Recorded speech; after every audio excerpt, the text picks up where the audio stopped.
Hello friends, welcome you all.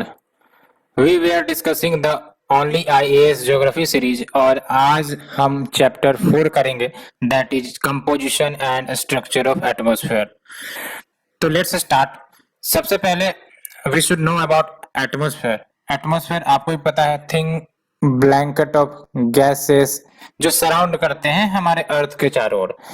इनमें आपको water vapour, dust particles along with different gases, nitrogen, oxygen, ये सब आपको एटमॉस्फेयर में मिलेंगे, है ना. तो it envelops the earth all round. ये अर्थ है आपका और ये पूरा एटमॉस्फेयर इन्वेलप करता है अर्थ को विथ वेरियस गैसेस. तो we have understood atmosphere. Let's move to the important fact. सबसे पहली बात तो आपको क्या याद रखना है, permanent gases of the atmosphere. क्या पूरे याद रखने? नहीं, आपको क्रोनोलॉजी पता होनी चाहिए. वैसे तो ये बचपन से ही आपने सुना होगा कि नाइट्रोजन 78%, ऑक्सीजन 20.95%, लेकिन तीसरे नंबर पर जनरली हम लोग कार्बन डाइऑक्साइड चुनते हैं, लेकिन कार्बन डाइऑक्साइड ना होके आपको आर्गन चूज करना है. ठीक है, तो क्रोनोलॉजी में नाइट्रोजन सही है, ऑक्सीजन सही है, लेकिन कार्बन डाइऑक्साइड नहीं, बल्कि आर्गन आएगा, उसके बाद CO2 आएगा. तो क्या निकलेगी आपकी chronology? Nitrogen, oxygen, argon, then CO2. ठीक है, और हाइड्रोजन भी है, लेकिन इसका कंसंट्रेशन काफी ज्यादा लो है, but you don't need to remember that. देख सकते हो the proportion of gases changes in higher layers of the atmosphere. कैसे चेंज होता है? तो 120 किलोमीटर के बियॉन्ड ऑक्सीजन की जो कंटेंट है, क्वांटिटी है, वो ऑलमोस्ट नेग्लिजिबल हो जाता है. तो कहने का मतलब ये कि ट्रोपोस्फेयर में ऑक्सीजन आपको मैक्सिमम कंसंट्रेटेड देखने को मिलते हैं, और जैसे जैसे हायर ऑल्टीट्यूड बढ़ता जाता है कंसंट्रेशन ऑफ ऑक्सीजन ये लूज होते चले जाते हैं. और CO2 और वाटर वेपर की ही बात कर ले तो ये 90 किलोमीटर तक ही मिलते हैं फ्रॉम द अर्थ सरफेस. ठीक है, कार्बन डाइऑक्साइड की बात करें तो carbon dioxide one of the important green house gases में से एक है, आपको भी पता है. But these are long term gases. Long term gases यानी कि एक बार एटमॉस्फेयर में रिलीज होते हैं तो काफी लंबे समय तक एटमॉस्फेयर में मौजूद रहते हैं. और CO2 ट्रांसपेरेंट होता है to the incoming solar radiation, लेकिन ऑपेक होता है आउटगोइंग टेरेस्ट्रियल रेडिएशन को लेकर. क्या मतलब हुआ कि ये आपका अर्थ है और अल्टीमेटली ये आपका लेट्स से कि एटमॉस्फेयर है.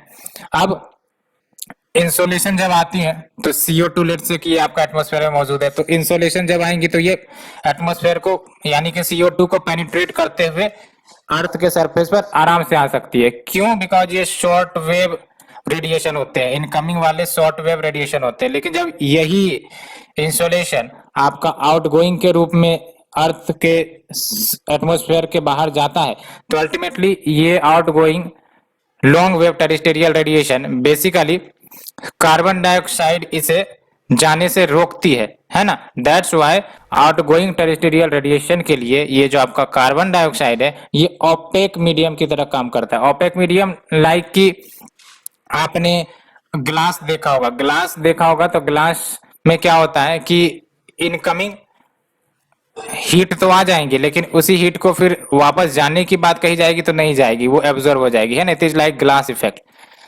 So we have understood carbon dioxide and it also absorbs part of terrestrial radiation. Terrestrial radiation को absorb करता है. That's why warming होता है ना अर्थ का. And we faces the greenhouse gases and global warming event, है ना. तो it absorbs a part of terrestrial radiation and reflects some part of it toward the earth surface.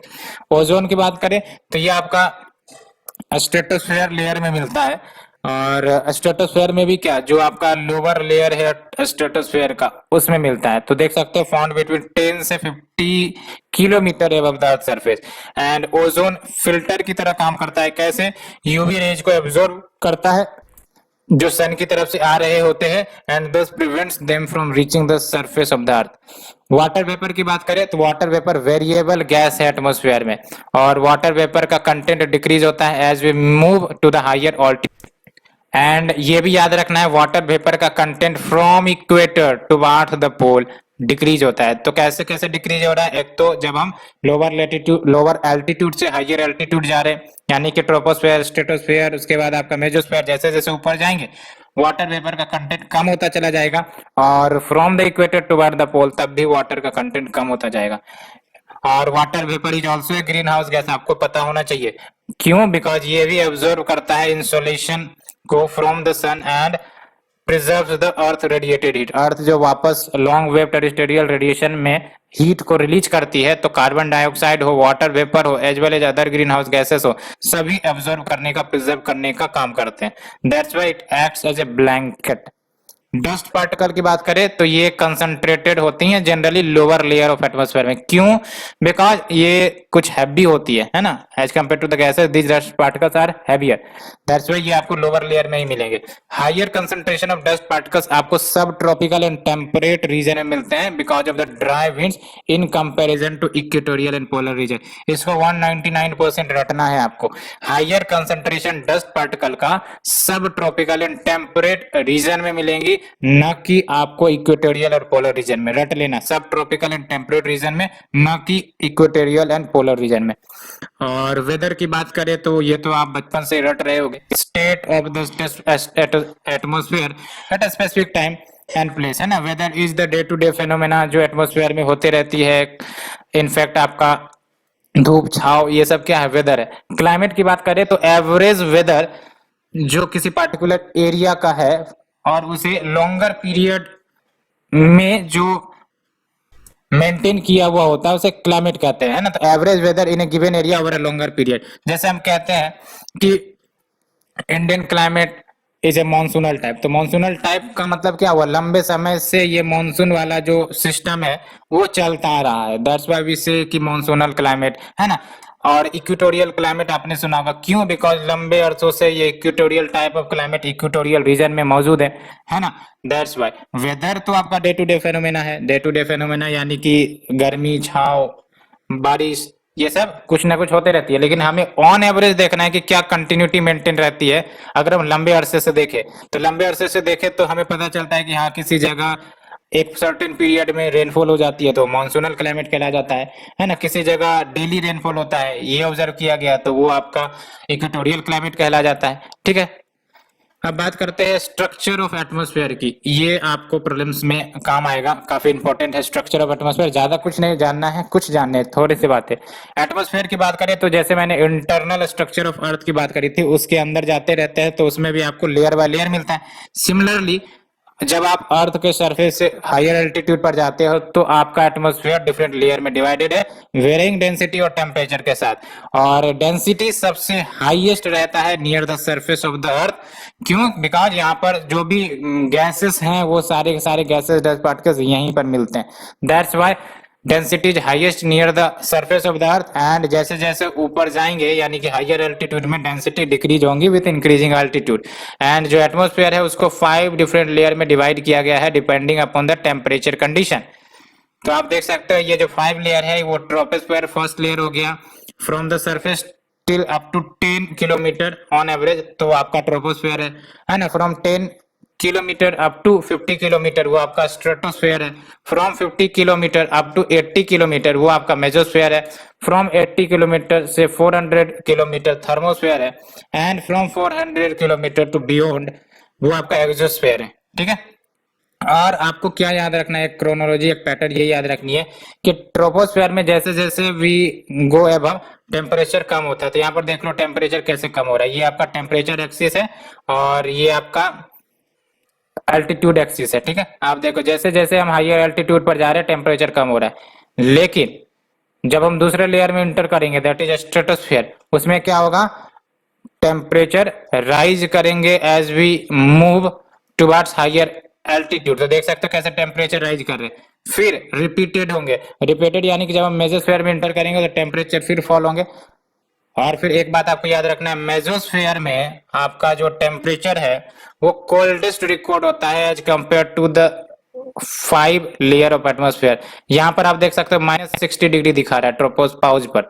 यहाँ पर आप देखो -80 डिग्री का टेम्परेचर, -80 डिग्री या फिर -90 डिग्री का टेम्परेचर दिखा रहा है। तो सबसे कोल्डेस्ट लेयर कौन है आपका? मेजोस्फेयर। ठीक है, रट लेना, कोल्डेस्ट लेयर मेसोस्फेयर। उसके बाद फिर से टेम्परेचर राइज होता है, तो आप देख सकते हो जिग जैग मौसम की तरह चल रहा है, एक तरफ कम हुआ, उसके बाद बढ़ा, उसके बाद कम हुआ, उसके बाद फिर बढ़ा। तो ये है आपका कुछ इंपॉर्टेंट इन्फॉर्मेशन जो आपको यहाँ से निकालने है। मेसोस्फेयर आपको रट लेना है, कोल्डेस्ट लेयर है आपका एटमोस्फेयर का।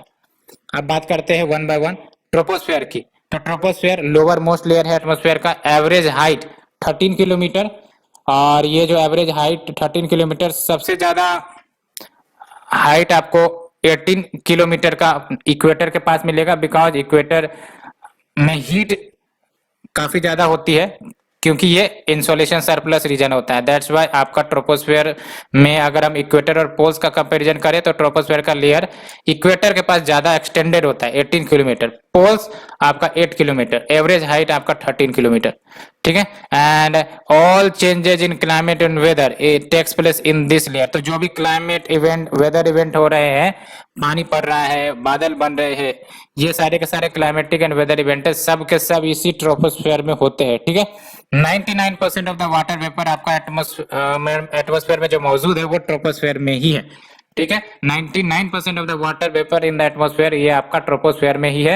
And temperature in this layer decreases at the rate of 1 degree for every 165 metre, जिसको नॉर्मल लैप्स रेट कहते हैं। नॉर्मल लैप्स रेट क्या हो गया, 165 मीटर ऊपर चलो और 1 डिग्री टेम्परेचर नीचे घटा दो। ठीक है, तो ये आपका हो गया नॉर्मल लैप्स रेट। ट्रोपोपॉज की बात करें तो ये बाउंड्री कह सकते हो, जोन कह सकते हो, that separate the troposphere from the stratosphere. तो ये हो गया आपका ट्रोपोपॉज। बात करते हैं स्ट्रेटोस्फेयर की। तो स्ट्रेटोस्फेयर आपको ट्रोपोपॉज के बियॉन्ड जब आप जाओगे, बियॉन्ड अल्टीट्यूड, तो वो आपका स्ट्रेटोस्फेयर मिलेगा, है ना। और ये अप टू 50 किलोमीटर तक एक्सटेंड करते हैं, और इसी में आपका ओजोन लेयर होता है। और यहाँ पर एयर जो मौजूद है वो हॉरिजेंटली ब्लो करती है, इसीलिए यहाँ पर जो एयरक्राफ्ट आसानी से फ्लाई की जाती है, considered ideal for flying of aircraft. एक और कारण होते हैं वो इसलिए कि क्यों, जो स्ट्रेटोस्फेयर होते हैं इसमें जो वेदर रिलेटेड फेनोमेना नहीं आकर करते, तो डिस्टर्बेंसेस नहीं रहता है ना। तो ये बातें भी है, तो ये याद रखना, the air blows horizontally here, therefore considered ideal for flying of aircraft. Lower portion of stratosphere वो भी इन्फ्लुएंस्ड है पोलर जेट स्ट्रीम से and subtropical jet stream से। और टेम्परेचर यहाँ पर हाइट के बढ़ने के साथ साथ टेम्परेचर भी बढ़ती है। Next is your mesosphere. Mesosphere stratosphere से ऊपर लाई करेगा, एक्सटेंड्स अप टू 80 किलोमीटर, और यहाँ पर आपका टेम्परेचर डिक्रीज करता है विद इंक्रीज इन एल्टीट्यूड। और यहाँ पर आपको कोई भी ग्रीन हाउस गैसेस, चाहे वो वाटर वेपर हो, चाहे वो आपका अन्य ग्रीन हाउस गैसेस हो, वो नहीं मिलेंगे। ठीक है, CO2 भी नहीं मिलेंगे। मेट्योर्स या फिर फॉलिंग स्टार जिसको कहते हो, वो मेसोस्फेयर में ही आके स्ट्राइक करते हैं, और अल्टीमेटली यहीं पे डिसाइड हो जाता है कि उसे बर्न होना है या नहीं बर्न होना है। अगर नहीं बर्न होगा तो it will strike the earth surface and will cause disaster. The upper limit of the mesosphere is called mesopause, है ना। तो लिमिट डिफाइन करता है आपका पाउस, है ना। पाउस मतलब रुक जाना, उसके बाद दूसरे लेयर का स्टार्ट होना। Next ionosphere. आयोनोस्फेयर की बात करें तो ये आपका 80 से 400 किलोमीटर एबव द मेसोपाउस लाई करता है, और यहाँ पर इलेक्ट्रिकली चार्ज करंट फ्लो करते रहते हैं इस स्फीयर में, जो ऑरोराज के लिए भी रिस्पॉन्सिबल है या फिर नदर्न लाइट्स के लिए रिस्पॉन्सिबल है।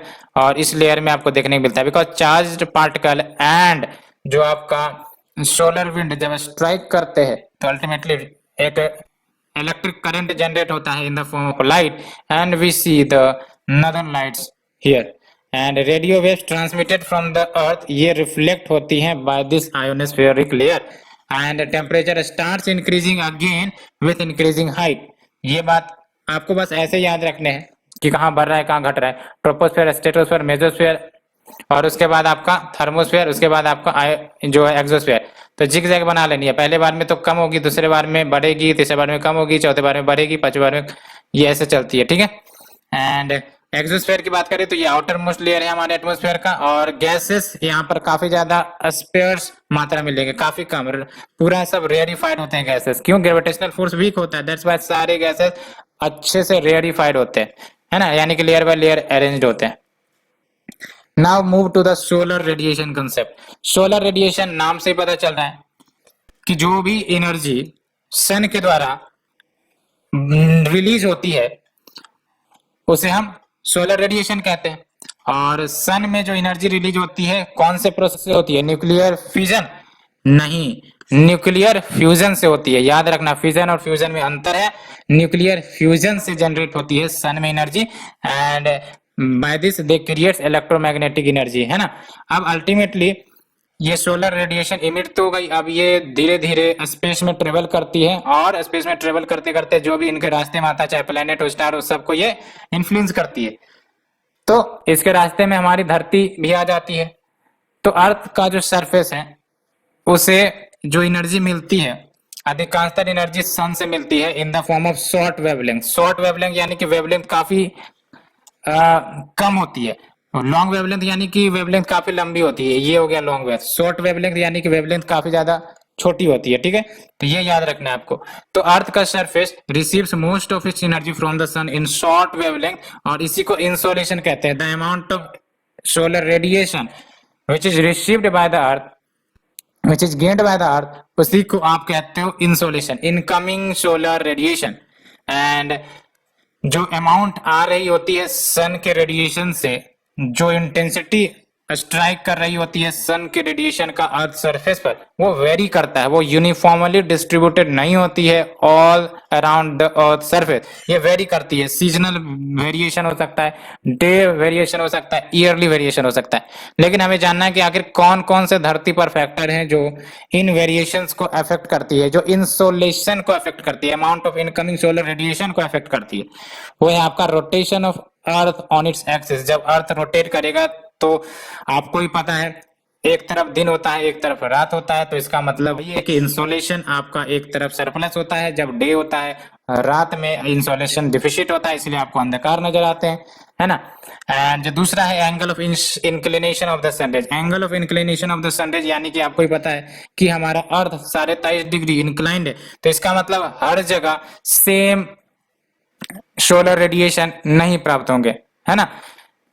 तो आप देख सकते हो यहाँ पर आपको डायरेक्ट सनलाइट मिलेंगे और यहाँ पर आपको इंक्लाइंड सनलाइट मिलेंगे, ठीक है। दैट्स व्हाई, तो एंगल ऑफ इंक्लिनेशन के कारण क्या होता है, direct sunlight versus inclined sunlight आपको प्राप्त होती है। Next is the length of the day. अब लेंथ ऑफ द डे कहने का मतलब ये हुआ कि जो इंसोलेशन सरप्लस रीजन होंगे उन रीजन में लेंथ ऑफ द डे ज्यादा होगा, और जहां इंसोलेशन डेफिशिट होगा वहां पर लेंथ ऑफ द डे कम होगा, है ना। फॉर एग्जाम्पल ये आप देख सकते हो सनराइज आ रहा है, तो ये आपका डार्कर पोर्शन है ना, ये डार्कर पोर्शन है, और ये आपका आधा पोर्शन इंसोलेशन रिसीव कर रहा है, ठीक है। एंड ये जो आपका डायरेक्ट सनलाइट रिसीव कर रहा है, अल्टीमेटली यहाँ पर length of the day equator पर 12-12 घंटे होती है ना, तो length of the day equator पर 12-12 घंटे होती है। लेकिन जैसे जैसे हम टुवर्ड्स हायर ऑल्टीट्यूड जाएंगे, डिपेंडिंग ऑन द सीजन, ये length of the day very करता है, ठीक है। ऐसा नहीं है कि अगर इक्वेटर पर 12 घंटे दिन 12 घंटे रात हो रहे हैं तो हर जगह पर 12 घंटे दिन 12 घंटे रात होते हैं, वो वेरी करता है, सीजनल वेरिएशन में होता है उसका, है ना। और it is all because of the inclination of earth on 23.5 degree and transparency of the atmosphere. अब आप अपने रूम में एक बल्ब के सामने काला ब्लैंकेट रख लो तो क्या होगा, पूरा अंधकार नजर आएगा। उसी प्रकार से अगर एटमॉस्फेयर में ट्रांसपेरेंसी नहीं है, इसका मतलब क्या हुआ कि डस्ट पार्टिकल्स या फिर बादल छाए हुए हैं तो आराम से इंसोलेशन इफेक्ट हो जाएंगी, है कि नहीं। तो ये ट्रांसपेरेंसी ऑफ द एटमॉस्फेयर वो भी अफेक्ट करती है इंसोलेशन को। लैंड टोपोग्राफी भी अफेक्ट करती है, लैंड टोपोग्राफी का इंक्लिनेशन भी अफेक्ट करता है। फॉर एग्जांपल माउंटेनियस रीजन है और सन जो है आपका साउथवर्ड फेसिंग है, तो साउथवर्ड फेसिंग है तो आराम से southward portion of the mountain उधर तो इंसोलेशन आएगा, लेकिन उसके नॉर्थवर्ड पोर्शन में तो इंसोलेशन नहीं आएगा। तो ये होता है लैंड टोपोग्राफी, है ना, इंक्लाइंड वर्सेस फ्लैट, ये सब आपके लैंड टोपोग्राफी के वेरिएशंस आ जाएंगे, है ना। स्लोपिंग अगर रहेगा तो इंसोलेशन डायरेक्टली स्ट्राइक नहीं करेगा, अगर फ्लैट रहेगा तो इंसोलेशन डायरेक्टली स्ट्राइक करेगा। ये सब कुछ फैक्टर्स है। मैक्सिमम इंसोलेशन जो रिसीव करी जाती है, याद रखना है, सब ट्रॉपिकल डेजर्ट में, रट लेना इसे, है ना। Equator receives comparatively less insolation than the tropics, इससे भी रटना है आपको, यहां से क्वेश्चन निकलेंगे। Equator receives comparatively less insolation than tropic, क्यों, क्योंकि इक्वेटर वाले रीजन में डे टू डे रेनफॉल होता है, clouds day to day basis पर बनती है, जिसके कारण इंसोलेशन आपका स्ट्राइक नहीं कर पाता है इक्वेटोरियल रीजन में, है ना। लेकिन ट्रॉपिक्स में आपका क्लियर स्काई रहता है, सन डायरेक्टली अपने रेडिएशन को अर्थ के सरफेस पर स्ट्राइक करती हैं। That's why equator receives comparatively less insolation than the tropics. रट लेना, मैक्सिमम इंसोलेशन ये आपका सब ट्रॉपिकल डेजर्ट में देखने को मिलता है। क्यों? बिकॉज सब ट्रॉपिकल डेजर्ट में आपको पता है कोई क्लाउड ही नहीं बनते, और सभी जगह क्लाउड बनते हैं, लेकिन सब ट्रॉपिकल डेजर्ट में क्लाउड नहीं बनते।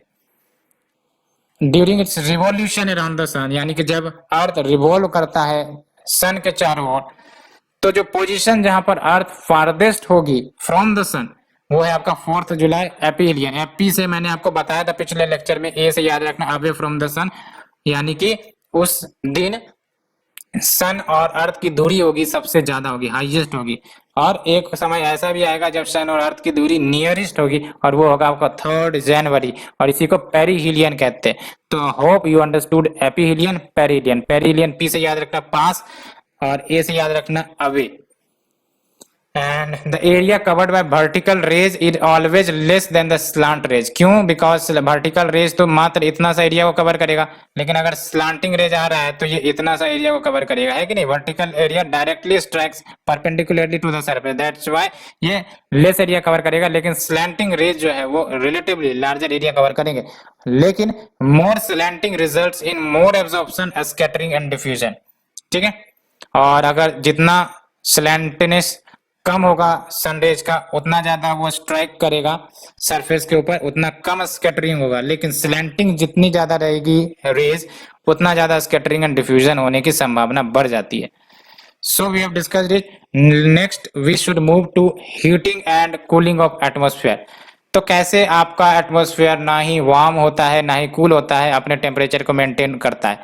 अदरवाइज सोचा जाए तो अगर लेट से कि हमारा एटमॉस्फेयर वार्म होने लगता बिकॉज ऑफ द इंसोलेशन, तो आज तो पूरा टेम्परेचर बढ़ के 100 डिग्री पार हो जाता, अगर हम अर्थ के जियोलॉजिकल हिस्ट्री की बात करें तो, है ना? तो इसका मतलब यह है कि जितना इंसोलेशन आता है उतना ही वो वापस भी चला जाता है।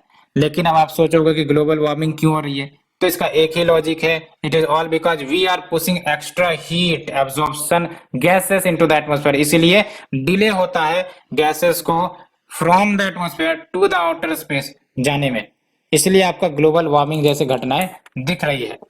4 different ways heating and cooling of atmosphere के क्या है? एक तो है कंडक्शन। कंडक्शन में क्या होता है? तो कंडक्शन इज द प्रोसेस जिसमें हीट फ्लो करते हैं from object with higher temperature to object with lower temperature through molecular movement. इसका सिंपल सा मतलब है कि आपने कोई एक आयरन रोड लिया और अल्टीमेटली आयरन रोड को एक साइड से आपने हीट करवाया, यहां पर आपने हीट करवाया। अब आप देखोगे कि जब आपने इसको हीट करवाया तो धीरे धीरे ये जो हीट है वो स्प्रेड होने लगेगी to the less heated portion.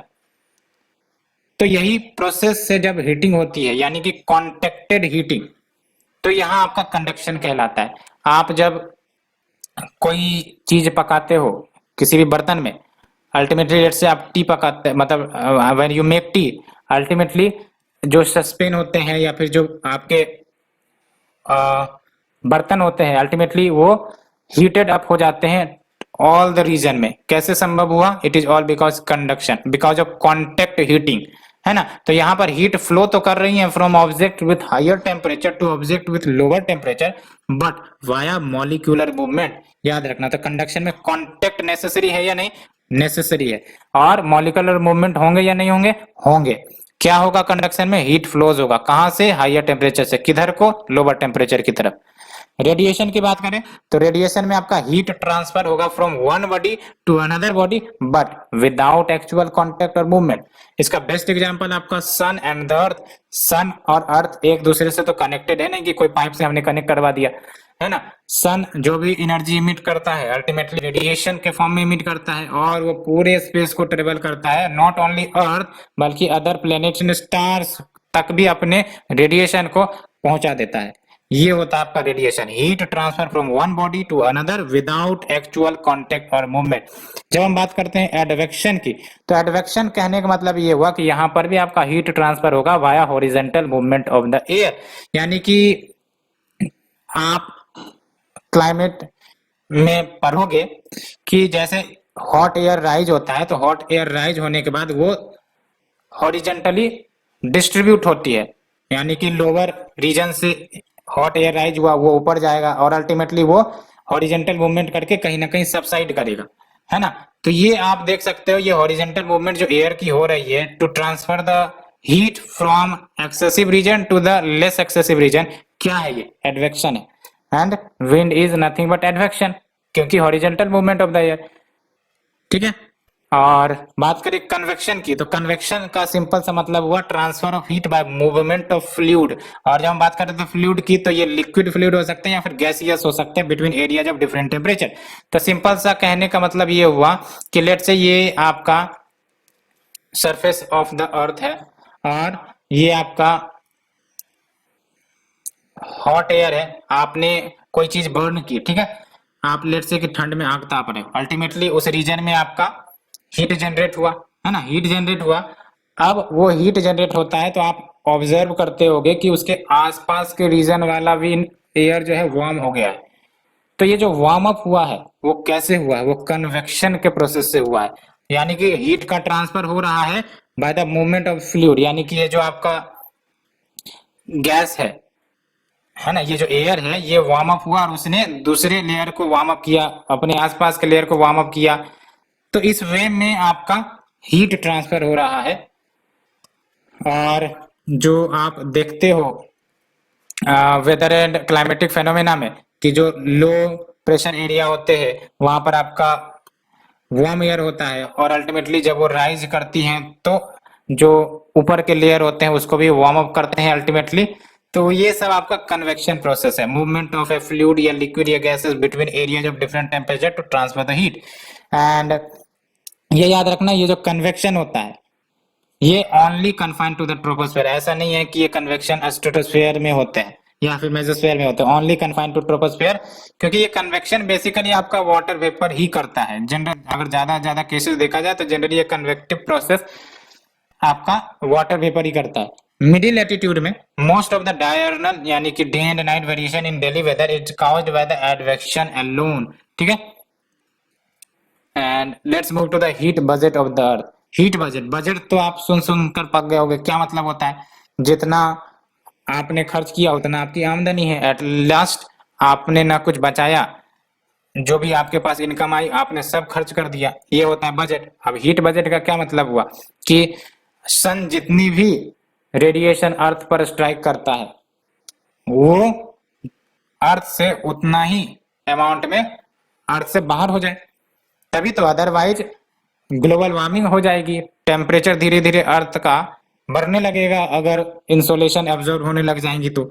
That's why हमारा हीट बजट प्लैनेट का ऑलरेडी बना हुआ है। तो कैसे ये हीट बजट वर्क करती है उसे देखेंगे। सबसे पहली बात तो ये देख लो, हीट बजट की बात करते हैं तो परफेक्ट बैलेंस है बिटवीन द इनकमिंग हीट जो अर्थ के द्वारा एब्जॉर्ब की गई है और दूसरा आउटगोइंग हीट जो अर्थ ने रिलीज किया है, एस्केप किया है in the form of radiation. तो कैसे ये हीट बैलेंस मेंटेन रहेगी? सबसे पहले आप देख लो शॉर्ट वेव इंसोलेशन, यानी कि जो सन से अर्थ की तरफ ही सोलर रेज आएंगी वो तो शॉर्ट वेव रेडिएशन के रूप में आती है। अब ये देख लो टोटल सोलर रेडिएशन लेट से 100% आ रहा है, ठीक है, 100% आने की संभावना है। अब 100% आने की संभावना है लेकिन 100% आती नहीं है अर्थ के सरफेस पर। कितना आती है? सबसे पहली बात तो 100% में 27% क्लाउड रिफ्लेक्ट कर देती है, यानी कि अर्थ के सरफेस पर स्ट्राइक होने से पहले 27% क्लाउड के द्वारा रिफ्लेक्ट कर दिया जाता है, 2% अर्थ के द्वारा रिफ्लेक्ट कर दिया जाता है और 6% स्पेस में ही स्कैटर्ड हो जाती है, यानी कि स्पेस में ही आपका ये स्कैटर हो गई, यानी कि ये भी आपके अर्थ के सरफेस पर स्ट्राइक नहीं करी, ठीक है। तो अब आप देख सकते हो जो ग्राउंड पर आया, अर्थ के सरफेस पर आया, वो 34% आया which is absorbed bye the earth, and फिर स्कैटर्ड रेडिएशन के रूप में 17% अर्थ ने ऑब्जर्व किया, फिर 14% ये एटमॉस्फेयर ने ऑब्जर्व किया। तो आप देख सकते हो 34% प्लस 14% प्लस 17% ये सब ऑब्जर्व करी गई, ठीक है। और जो भी आप माइनस साइन में देख रहे हो वो सबको रिफ्लेक्ट किया गया, तो ये जो प्लस साइन है उन सबको ऑब्जर्व कर लिया गया। अब ये जो ऑब्जर्व हुआ है अब यही रेडिएट बैक करेंगी from the surface to the atmosphere and ultimately to the space. अब देख सकते हो लॉन्ग वेव रेडिएशन में क्या होगा, अर्थ रिफ्लेक्ट बैक करेंगी, देख सकते हो 23 9% रिफ्लेक्ट बैक किया रेडिएशन फ्रॉम द अर्थ, है ना, और 9% आपका टर्बुलेंस एंड कन्वेक्शन के रूप में रिफ्लेक्ट हुआ और ये आपका एटमॉस्फेयर में गया। फिर 19% कंडेंसेशन के रूप में आपका हीट को रिलीज किया और ये भी एटमॉस्फेयर में गया। और अल्टीमेटली देख सकते हो ये जो 23% रिफ्लेक्ट बैक किया गया फ्रॉम द अर्थ, 6% एटमॉस्फेयर ने ऑब्जर्व कर लिया, तो जो स्पेस में गया वापस लौट के वो -17%।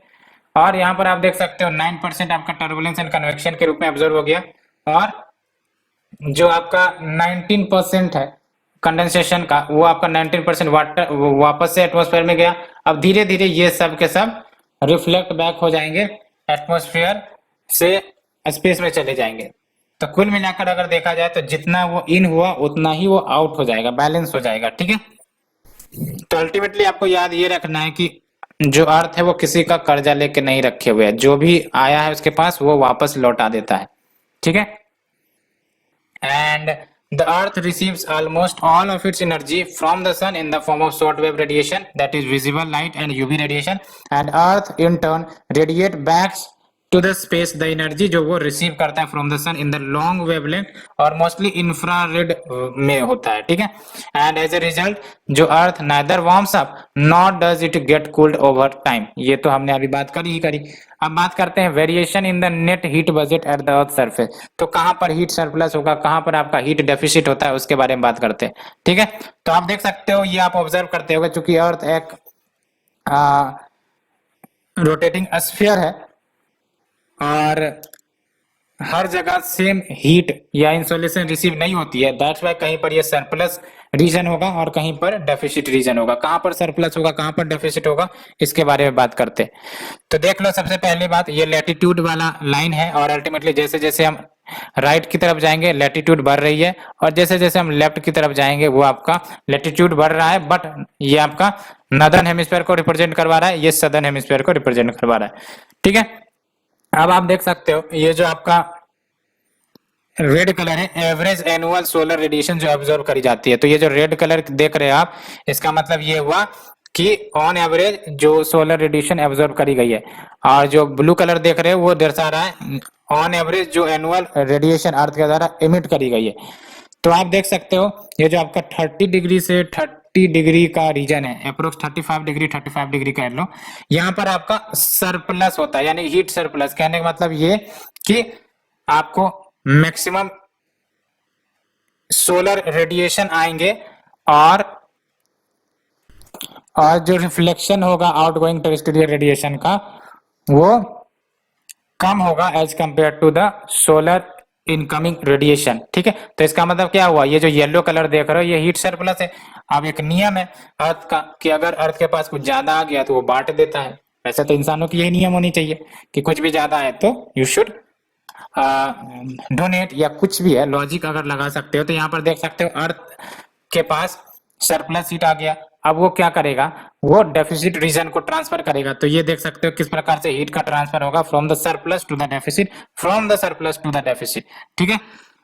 तो यहाँ पर आप देख सकते हो यहाँ पर डेफिसिट वाला रीजन है और ultimately heat transfer from the surplus to deficit देखने को मिलेगा। इसका मतलब from the tropics to the poles heat का ट्रांसफर होता है ना, सो दैट एक्सेस सरप्लस को एब्जॉर्ब किया जा सके। एंड ये जो फिगर है depict the latitudinal variation in the net radiation balance of the earth. तो इस प्रकार से आपका हीट बैलेंस होता है पूरे अर्थ में, है ना, भाया ट्रांसफर। और ये ट्रांसफर और कुछ नहीं, क्लाइमेट एंड वेदर फेनोमेना के माध्यम से होता है, जिसमें विंड ब्लो करती है तो वो हीट को एक जगह से दूसरे जगह लेके जाती है। साइक्लोन्स आप देखते होगे, ट्रॉपिकल साइक्लोन, ये सब आप देखते होगे, ये सब एक तरीका है एनर्जी बैलेंस करने का, ठीक है।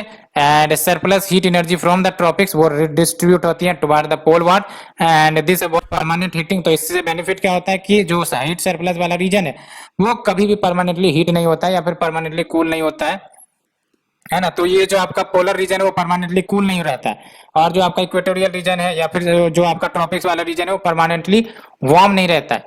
क्यों नहीं रहता है, it is all because heat transfer जो अर्थ के द्वारा देखने को मिल रहे हैं, है ना। तो ये हमने डिस्कस किया। Let's move to the concept of temperature. तो टेम्परेचर आपको बताता है कि कोई भी ऑब्जेक्ट कितना हॉट है, कूल है with respect to a base parameter, है ना। तो temperature is the measurement in degrees of how hot या कोल्ड ए थिंग और ए प्लेस इज। अब बात करते हैं फैक्टर्स जो टेम्परेचर डिस्ट्रीब्यूशन को अफेक्ट करती है। सबसे पहली बात तो लैटिट्यूड। लैटिट्यूड का डायरेक्ट इंपैक्ट होता है टेम्परेचर के ऊपर। कैसे?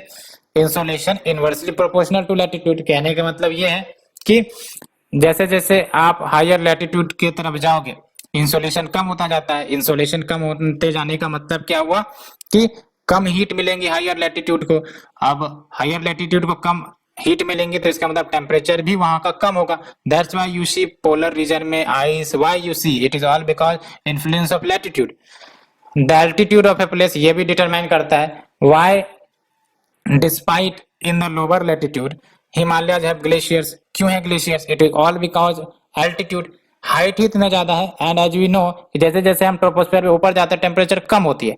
दैट्स व्हाई वहां पर ग्लेशियर बनते हैं। ठीक है, तो altitude of a place do affect the temperature of A location. Higher the altitude lower the temperature. Distance, लेकिन हाँ ये ट्रोपोस्फेयर में ही ट्रू होते हैं और कुछ लेयर में, बट एवरी लेयर में यूनिफॉर्मली ट्रू नहीं होते हैं, हमने डिस्कस भी किया।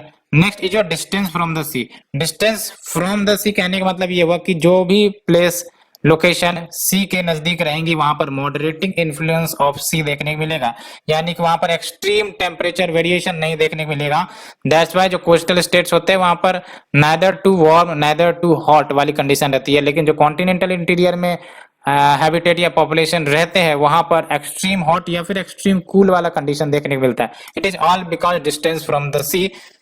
एंड जो सी के नजदीक रहते हैं वहां पर लैंड ब्रिजेस सी ब्रिजेस का आनंद उठाते हैं। The air mass circulation and ocean currents ये भी अफेक्ट करता है ना, यानी कि जो भी लोकेशन वार्म एयर मास या ओशियन करंट के निगरानी या फिर नजदीक रहेंगे तो उनको हायर टेम्परेचर देखना पड़ेगा। एंड द प्लेसेस जो आपका कोल्ड करंट या कोल्ड एयर मास के इन्फ्लुएंस में रहेंगे वहां पर लो टेम्परेचर देखने को मिलेगा। ठीक है, and along with local aspect भी होता है, जैसे विंड है, वेजिटेशन कवर है, स्लोप है, ये सब भी कहीं ना कहीं लोकली इफेक्ट करती है आपका टेम्परेचर डिस्ट्रीब्यूशन को। सरफेस प्रॉपर्टी जैसे एल्बिडो सरफेस प्रॉपर्टी है ना, तो कोई ज्यादा रिफ्लेक्ट करता है कोई कम रिफ्लेक्ट करता है। एग्जांपल के तौर पर ब्लैक वर्सेस व्हाइट शर्ट आपने देखा होगा कि ये जो ब्लैक कलर के शर्ट होते हैं वो ज्यादा ही हीट को ऑब्जॉर्व करते हैं, व्हाइट कलर के कम ऑब्जॉर्व करते हैं। तो सरफेस प्रॉपर्टीज भी डिटरमाइन करती है। Next is your normal lapse rate. ये हमने डिस्कस भी किया नॉर्मल लैप्स रेट के बारे में। क्या होता है, जैसे जैसे हम within the troposphere 165 metre ऊपर जाते हैं तो 1 डिग्री सी टेम्परेचर कम होता है। और तो आपको ये याद रखनी है नॉर्मल लैप्स रेट जो हमने बताया अभी, rate of decrease of temperature with height. Height के बढ़ने के अनुसार जो टेम्परेचर में डिक्रीमेंट आता है वो है आपका नॉर्मल लैप्स रेट।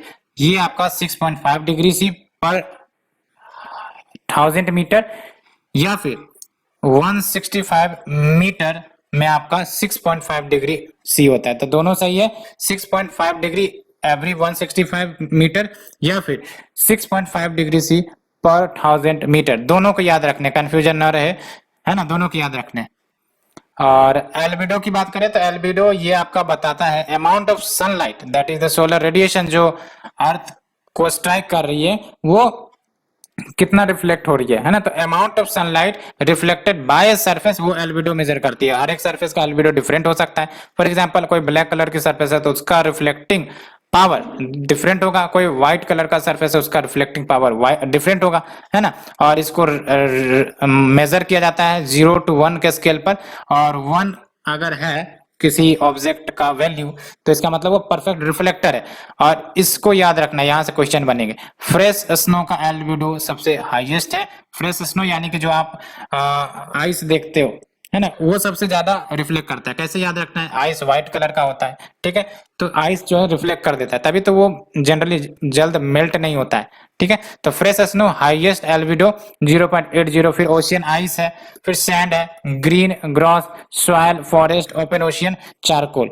तो फ्रेश स्नो का तो याद रखना ही रखना है। ठीक है, यानी कि कोई भी आइस वाला आ जाए तो मान के चलो उसका हाई है एल्बिडो होगा। ठीक है, उसके बाद आपको जरूर याद रखना सैंड होगा, उसके बाद सॉइल याद रखना है, उसके बाद फॉरेस्ट याद रखना है, उसके बाद ओपन ओशियन। ओपन ओशियन देख सकते हो एल्बिडो काफी कम है। यानी कि दैट्स वाई ओशियन काफी ज्यादा हीट को एब्जॉर्ब कर लेती है एंड उसके कारण आपका वार्मिंग अप ऑफ ओशियन हो रहा है। अल्टीमेटली आपको इतने ज्यादा इवेंट ओशियन में, चाहे वो साइक्लोन हो, है ना, ये सब दिखते हैं because ocean is a perfect absorber कह सकते हो of the heat. Temperature anomaly की बात करें, एनामली मतलब क्या, गड़बड़ी। अब टेम्परेचर एनामली मतलब टेम्परेचर में कोई गड़बड़ी हो जाए। कहने का मतलब एक रीजन है वहां टेम्परेचर होना चाहिए कायदे से 35 डिग्री से, वहां कायदे से 35 ना होकर 37 हो रहा है, 38 हो रहा है, 34 हो रहा है, 33 हो रहा है। तो इसका मतलब क्या है कि एनोमली है, गड़बड़ी है ना, वेरिएशन है फ्रॉम द एक्सपेक्टेड वन। तो ये आपका टेम्परेचर एनोमली कह लेते हैं। तो it refers to a condition when the temperature of a place is different from the mean temperature of the latitude of the location which is located. तो ये दो प्रकार के हो जाएंगे, पॉजिटिव एनोमली जहां पर टेम्परेचर आपको ज्यादा देखने को मिल रहा है as compare to the mean temperature of latitude, और या फिर आपका निगेटिव एनोमली जहां पर आपका temperature from the expected one कम देखने को मिल रहा है ना। तो निगेटिव एनोमली मतलब temperature is less than the mean temperature of latitude, जैसे माउंट एवरेस्ट। तो कायदे से देखा जाए तो माउंट एवरेस्ट का अगर लैटिट्यूड जहां है वहां तो आपका टेम्परेचर हाई रहने चाहिए, लेकिन लो है। क्यों लो है? Because of the altitude. बात करते हैं आइसोथर्म की। तो आइसो मतलब होता है सेम और थर्म मतलब होता है टेम्परेचर, ठीक है। यानी कि the line joining the location having the same temperature, उसे आइसोथर्म कहेंगे, ठीक है। तो isotherm are imaginary line joining the places having equal temperature and ideally for homogeneous earth isotherm should be following the latitude. Ideally यही होनी चाहिए कि जैसे जैसे ऑल्टीट्यूड बढ़ेंगे आइसोथर्म आपका उसी वे में फॉलो अप होना चाहिए। लेकिन आपको ही पता है अर्थ यूनिफॉर्म है नहीं, लैंड वाटर है, साथ ही साथ आपका फिजियोग्राफिक फीचर्स है, माउंटेन्स है, जिसके कारण आपको आइसोथर्म इक्वली नहीं डिमार्केट किए जाते हैं। ये बेंड करते हैं डिफरेंट डायरेक्शन में, है ना, ऐसे करके बेंड कर सकते हैं, ये यूनिफॉर्म नहीं रहते, ठीक है। एंड जनरल रूल क्या है? जनरल रूल यही है कि जब आप लैंड को क्रॉस करोगे इन एनी हेमिस्फीयर तो आपको टुवार्ड्स पोल या इक्वेटर की तरफ बैंड करना पड़ेगा to negate the effect of the season. कहने का मतलब यह है कि जनवरी में the isotherm deviate to the north over the ocean and to the south over the continent. तो कहने का मतलब यह है कि if there is a continent and there is an ocean, ठीक है, तो ये कैसे वर्क करेगा? आपका आइसोथर्म डिविएट करती है। कहने का मतलब यह है कि जब लैंड से वाटर की तरफ आएगी और लेट्स से कि विंटर का समय है, ठीक है, तो विंटर में लैंड आपको ही पता है कोल्ड होगा as compare to the water, ठीक है। तो अगर हमको सेम लाइन ड्रॉ करना है, आइसोथर्म ड्रॉ करना है, तो इसका मतलब जब हम लैंड से ओशियन की तरफ जाएंगे तो हमें नॉर्थ की तरफ या पोल वार्ड की तरफ अपने आइसोथर्म वाले लाइन को मूव करवाना पड़ेगा। क्यों? बिकॉज इस सेम लैटिट्यूड पर जो टेम्परेचर है ओशियन का वो ज्यादा है। तो जाहिर सी बात है जब हम आइसोथर्म को सेम लाना है तो हमें पोल की तरफ मूव करवाना पड़ेगा, ठीक है। तो ये सिंपल सा मतलब होता है। तो याद रखना है अगर विंटर का समय है तो कंटिनेंट से अगर आप वाटर की तरफ मूव कर रहे हैं, ओशियन की तरफ मूव कर रहे हैं, तो you have to bend the isotherm towards the pole, ये याद रखना है। अब बात करते हैं कैरेक्टरिस्टिक्स ऑफ आइसोथर्म की। तो नदर्न हेमिस्फीयर में आइसोथर्म इरेगुलर होते हैं और क्लोजली स्पेस्ड होते हैं, और सदर्न हेमिस्फीयर में आइसोथर्म मोर रेगुलर होते हैं, वाइडली स्पेस्ड होते हैं। क्यों? बिकॉज आपका land water distribution, northern hemisphere में आपका land and water, land hemisphere ज्यादा है और सदर्न हेमिस्फीयर में आपका वाटर वाला पोर्शन ज्यादा है। दैट्स व्हाई आपको वाटर वाला पोर्शन जहां पर भी है वो यूनिफॉर्मली डिस्ट्रीब्यूटेड है एंड अल्टीमेटली आपको आइसोथर्म यूनिफॉर्म देखने को मिलते हैं। नदर्न हेमिस्फीयर में आइसोथर्म बेंड करते रहते हैं, दे आर क्लोजली स्पेस्ड, ठीक है। तो ये हमने डिस्कस किया। So let's move to the new concept temperature inversion. आपने आइसोथर्म के बारे में जान लिया होगा और ये तो आपको समझना पड़ेगा कि जैसे आपका लैंड से वाटर की तरफ जाते हैं तो विंटर में आपका जो आइसोथर्म है वो टुवर्ड्स द पोल की तरफ शिफ्ट होगा, और जैसे आप समर के सीजन में, अगर समर सीजन है, समर क्लाइमेट है और आप कॉन्टिनेंट से ओशियन की तरफ जा रहे हो तो अल्टीमेटली आप समझ लो कि जो टेम्परेचर है कंटिनेंट का वो चूंकि ज्यादा होता है, बिकॉज कंटिनेंट का टेम्परेचर समर में वो ज्यादा होगा, और जैसे ही वो कंटिनेंट से आइसोथर्म हम सी सरफेस में ड्रॉ करेंगे तो अल्टीमेटली वो आपका टुवर्ड द इक्वेटर की तरफ जाएगा समर में, लेकिन विंटर में टुवर्ड द पोल की तरफ जाएगा, ठीक है। So hope you understood. Next move to the temperature inversion. Temperature inversion की बात करें तो इसमें क्या होता है, नाम से पता चल रहा है टेम्परेचर का इन्वर्जन हो जाना। इन्वर्जन यानी कि नॉर्मल से रिवर्स कंडीशन अगर स्टेब्लिश हो जाए तो आपका वो टेम्परेचर इन्वर्जन कहलाएगा। नॉर्मल कंडीशन में क्या होता है, जनरली आपका वार्म एयर सरफेस पर लाई करेंगी और उसके उभव आपका कूलर एयर यानी कि रिलेटिवली कूलर एयर रहेगा और उसके ऊपर आपका कोल्ड एयर। ऐसा इसलिए because as we go in the higher altitude जो टेम्परेचर है वो डिक्रीज करता है, और नॉर्मल लैप्स रेट की भी बात हमने करी थी। ठीक है, टेम्परेचर इन्वर्जन में उल्टा हो जाएगा, कूलर एयर आपका सरजमीन पर होगा, ग्राउंड पर होगा, उसके ऊपर आपका वार्मर एयर होगा, और जब ऐसी कंडीशन स्टैब्लिश हो जाती है तो आपका टेम्परेचर इन्वर्जन का कंडीशन बन जाता है। ठीक है, तो यहाँ पर आप देख सकते हो वार्म एयर एंड उसके ऊपर आपका कूलर एयर एंड उसके ऊपर आपका कोल्ड एयर। ठीक है, तो ये तो नॉर्मल कंडीशन है। टेम्परेचर इन्वर्जन में क्या हुआ, कूलर एयर उसके ऊपर वार्म एयर उसके ऊपर आपका कोल्ड एयर हो गया। ठीक है, ये है आपका टेम्परेचर इन्वर्जन। एंड सबसे इंपॉर्टेंट बात जो प्रीलिम्स के लिए इंपॉर्टेंट है, conditions which is favourable for temperature inversion, रट लेना है इसे, लॉन्ग विंटर नाइट है ना। लॉन्ग विंटर नाइट रहेगी तभी जो ग्राउंड है वो आपका कोल्ड टेम्परेचर रहेगा और उसके ऊपर का जो एयर होगा वो रिलेटिवली वार्म रहेगा, है ना, क्योंकि air is poor conductor of heat, that's why जो कूलर एयर रहेंगे ग्राउंड पर उसके ऊपर आपका वार्मर एयर देखने को मिलेगा। ये ठंड के समय में ज्यादा घटनाएं घटेंगी। इनफैक्ट जो आपका विंटर आता है नदर्न प्लेन्स में आप विंटर को देखते हो, it is all because of the temperature inversion, क्योंकि वहां पर भी यही कंडीशन फुलफिल होती है। लॉन्ग विंटर नाइट हो गया है ना, लॉन्ग विंटर नाइट होने का मतलब ये है कि आउट गोइंग रेडिएशन वो ज्यादा होता है देन द इनकमिंग, तभी तो आपका टेम्परेचर इन्वर्जन का कंडीशन बनेगा। ठीक है, दूसरा है clear and cloudless sky. Clear and cloudless sky का मतलब ये हुआ कि जब आउटगोइंग रेडिएशन जाएगी तो उसको रोकने वाला कोई नहीं होना चाहिए, अदरवाइज जो टेम्परेचर है सरफेस का वो रिलेटिवली वार्मर ही रहेगा, तो टेम्परेचर इन्वर्जन का कंडीशन फुलफिल नहीं होगा। सो लॉन्ग विंटर नाइट होना चाहिए, क्लियर एंड क्लाउडलेस स्काई होना चाहिए, स्टिल एयर होना चाहिए। स्टिल एयर की बात करें तो नो स्लो या मूवमेंट ऑफ एयर। ठीक है, तो स्टिल एयर की बात करें तो नो या slow horizontal movement of air which avoid mixing of air. ठीक है, and dry air near the ground surface. ठीक है, तो आप देख सकते हो we have the long winter night and clear and cloudless sky, और आपका स्टिल एयर, याद रखना स्टिल एयर, मूवमेंट नहीं होना चाहिए एयर का। ठीक है, मूवमेंट नहीं होना इसीलिए बिकॉज अगर मूवमेंट होगा तो जो टेम्परेचर है एयर की वो मिक्स हो जाएगी, तो अल्टीमेटली वो फिर स्टैब्लिश नहीं करेगा कंडीशन। उसके बाद आपका dry air near the ground surface. ठीक है, तो वी हैव डिस्कस्ड दिस। अब बात करते हैं type of temperature inversion. So let's move to the types of temperature inversion. क्या टाइप है टेम्परेचर इन्वर्जन का, पहला है आपका ग्राउंड या फिर सरफेस टेम्परेचर इन्वर्जन, और नाम से पता चल रहा है ये आपका जो विंटर में आप देखते हो, विंटर में जो कंडीशन बनती है वो टेम्परेचर इन्वर्जन की परफेक्ट कंडीशन है। ठीक है, तो उसी कंडीशन को ग्राउंड या सरफेस टेम्परेचर इन्वर्जन कहते हैं, और ये तब होता है जब आपका जो कोल्ड एयर है वो ग्राउंड सरफेस पर लंबे समय के लिए रहती है, उसके ऊपर जो आपका एयर है वो रिलेटिवली वार्म रहता है। ठीक है, और टेम्परेचर इन्वर्जन का कंडीशन स्टेब्लिश होता है। एंड जब टेम्परेचर जो सरफेस एयर का है वो और ज्यादा ड्रॉप कर जाती है तो जाहिर सी बात है कंडेंसेशन नियर द सरफेस होना शुरू हो जाता है, which results into generation of fog. Fog आपने सुना ही होगा, क्या है, ग्राउंड कंडेंसेशन ही तो है। ठीक है, and this kind of temperature inversion is very common in the higher latitude, higher latitude में भी है। साथ ही साथ जो आपका विंटर कंडीशंस है, विंटर टेम्परेचर है, उन दौरान भी आपका टेम्परेचर इन्वर्जन होता है।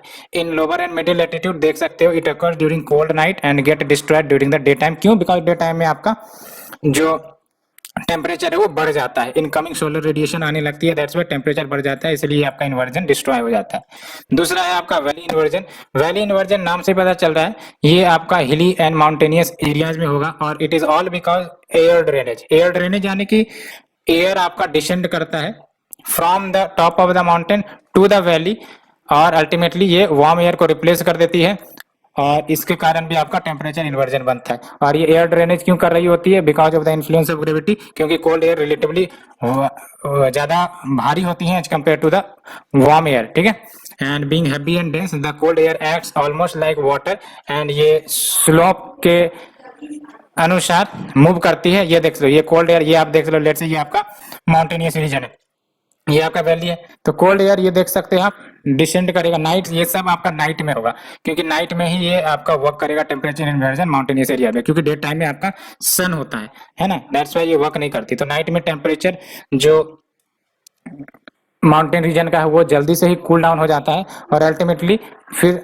जो लेस हैवी या फिर वार्म एयर रहता है वो डिसेंड करता है अल्टीमेटली टुवर्ड द वैली, और जो वैली में पहले से मौजूद वार्म एयर होते हैं वो रिप्लेस हो जाता है कोल्ड एयर से, and this causes temperature inversion. ठीक है, तो air drainage is an example of temperature inversion and it protect the plant from forest damages, Frost damages. कैसे? बिकॉज ये फिर वार्मर टेम्परेचर प्रोवाइड करती है प्लांट्स सबको, वेजिटेशन सबको, despite heavy fall in temperature. Next is your frontal inversion, and frontal inversion की बात करें तो frontal inversion occurs when a cold air mass undercuts a warm air mass and lifts it. तो frontal की बात करें तो ये फ्रंटल इन्वर्जन लोअर लैटिट्यूड में कॉमन नहीं है, हायर लैटिट्यूड में कॉमन है, क्योंकि जब two contrasting air mass, one is warmer one is colder, ये जब एक दूसरे से टकराती हैं तो अल्टीमेटली फ्रंट का निर्माण करती है। तो फ्रंट का जेनेसिस होता है अल्टीमेटली, आप देख सकते हो ये दो कंट्रास्टिंग एयर मास, एक तो कोल्ड एयर मास होता है, एक वार्म एयर मास होता है, और जब ये मीट करेंगे तो जाहिर सी बात है because of contrasting temperature they does not mix with each other. तो क्या होगा, जो कोल्ड एयर है वो वार्म एयर, कोल्ड एयर और वार्म एयर में जो वार्म एयर है वो कोल्ड एयर के ऊपर आ जाएंगी और अल्टीमेटली जो कोल्ड एयर है वो वार्म एयर के नीचे आ जाएंगी। तो यहाँ पर आपका फ्रंट डेवलप होता है, और because of the development of front तो क्या हुआ, आपका जो वार्म एयर है वो कोल्ड एयर के ऊपर आ गई और इससे क्या हुआ, टेम्परेचर इन्वर्जन हो गया। टेम्परेचर इन्वर्जन का कंडीशन ही है आपका कि वार्म एयर ऊपर होना चाहिए और कोल्ड एयर नीचे होना चाहिए, तो ये आपका फ्रंटल इन्वर्जन कहलाएगा। ठीक है, तो frontal inversion occurs when a cold air mass undercuts a warm air mass and lifts it, and front between the two air mass then has warm air above and cold air below. तो यही हो गया आपका temperature inversion का condition, और यही हो गया आपका frontal inversion. And this type of inversion is unstable, unstable है तभी यहाँ पर आपका क्लाउड बनते हैं, अल्टीमेटली रेनफॉल भी होता है और डिस्ट्रॉय हो जाती हैं ये आपका फ्रंटल इन्वर्जन जब वेदर चेंज होता है। तो यहाँ पर आप डायग्राम में देखो, लेट से ये आपका सरफेस है, ठीक है, और ये आपका इधर वार्म एयर है और इधर देख लो आप कोल्ड एयर है, एंड अल्टीमेटली जब ये वार्म एयर कोल्ड एयर की तरफ बढ़ेंगी और कोल्ड एयर वार्म एयर की तरफ बढ़ेंगे, ये आपका फ्रंट डेवलप होगा, और देख सकते हो वार्म एयर जो है वो आपका कोल्ड एयर के ऊपर आ गया और इसके बाद आपका फ्रंटल इन्वर्जन हो गया। ठीक है, अब बात करते हैं क्या कंसिक्वेंसेस है टेम्परेचर इन्वर्जन की। तो सबसे पहली बात तो ये है कि ये आपका प्रेसिपिटेशन क्लाउड फॉर्मेशन डिटरमाइन करेगा, डायरनल वेरिएशंस को भी अफेक्ट करता है, डे टू डे वेरिएशन जो है वेदर का उसको अफेक्ट करता है, एंड एयर ड्रेनेज सिस्टम, इससे होता क्या है, प्लांट्स को प्रोटेक्शन दी जाती है from the frost damages, frost damages यानी कि ह्यूज फॉल इन टेम्परेचर। तो ये टेम्परेचर इन्वर्जन के कारण एयर ड्रेनेज क्या करता है, आपका वैली में रिलेटिवली वार्मर टेम्परेचर लेकर आता है और अल्टीमेटली ये आपका बेनिफिट पहुंचाता है, प्रोटेक्शन देता है from frost damages, and it limits the diffusion of air polluted that aid fog और smoke formation.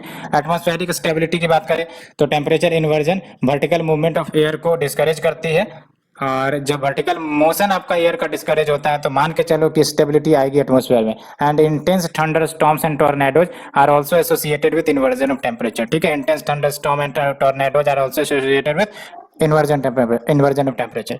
So we have discussed the chapter number 4. In the next lecture series we will discuss chapter 5, that is atmospheric pressure and air circulation. ये और ज्यादा important chapter है क्योंकि climate से associated है और prelims में क्लाइमेट से एसोसिएटेड चैप्टर जरूर पूछे जाते हैं। सो फ्रेंड्स आज के लिए इतना ही। Thank you friends, thank you very much.